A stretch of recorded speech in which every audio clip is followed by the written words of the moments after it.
একটা গল্প মনে পড়ে গেল।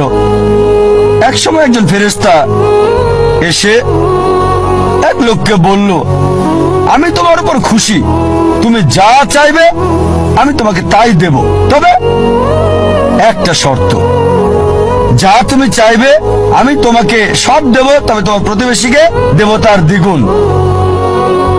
লোকটা বলল, একটা রোলেক্স ঘড়ি আমার চাই।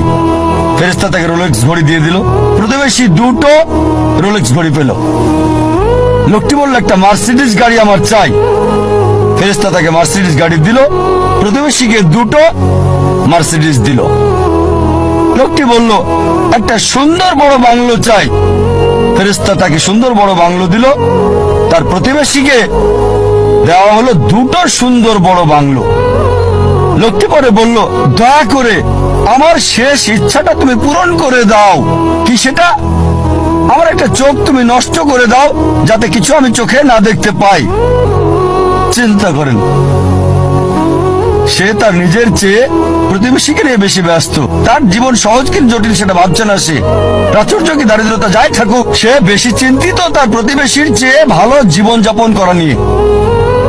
এ কারণেই সে ফেরেশতাকে বলল, আমার একটা চোখ নষ্ট করে দাও, যাতে প্রতিবেশীর দুটো চোখই নষ্ট হয়ে যায়। এভাবে আমরা প্রতিবেশী কেন্দ্রিক। নিজে সুখী কিনা ভাবছে না, দেখতে পারবে কিনা সেটা ব্যাপার না।